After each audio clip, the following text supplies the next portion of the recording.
Hi all, ഇന്ന് നമുക്കൊരു aesthetic ആയിട്ടുള്ള കളർ കോമ്പിനേഷൻ നോക്കിയാലോ. അതിനായി ഞാനിവിടെ മാറ്റ് അക്രലിക് പെയിൻ്റാണ് എടുത്തിട്ടുള്ളത്. ഇതെൻ്റെ ബെസ്റ്റ് ഫ്രണ്ട് തന്നതാണേ. ഞാനിവിടെ വരയ്ക്കുന്നത് ഒരു വീടും അതിനടുത്ത് നിൽക്കുന്ന ഒരു മരവുമാണ് ഉദ്ദേശിക്കുന്നത്.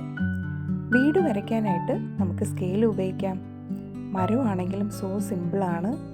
ബ്രാഞ്ചസും വരയ്ക്കണം, അത് എളുപ്പത്തിൽ നമുക്ക് വരയ്ക്കാൻ പറ്റുന്നതാണ്. ഷാഡോ വരയ്ക്കാനായിട്ട് ഒരിക്കലും മറക്കരുത്. ഞാനിവിടെ കൊടുത്തിരിക്കുന്നത് ലൈറ്റ് പിങ്ക്, ഡാർക്ക് പിങ്കും വൈറ്റും. ഡീറ്റെയിൽ ആയിട്ടുള്ള ഹൈലൈറ്റ്സ് ലാസ്റ്റിൽ കൊടുക്കാനായിട്ട് മറക്കരുതേ. അപ്പോൾ എല്ലാവർക്കും എൻ്റെ ഈ കുഞ്ഞു വീഡിയോ ഇഷ്ടമായിട്ടുണ്ടെന്ന് പ്രതീക്ഷിക്കുന്നു. വീണ്ടും അടുത്ത വീഡിയോയിൽ കാണാം. Thank you for watching.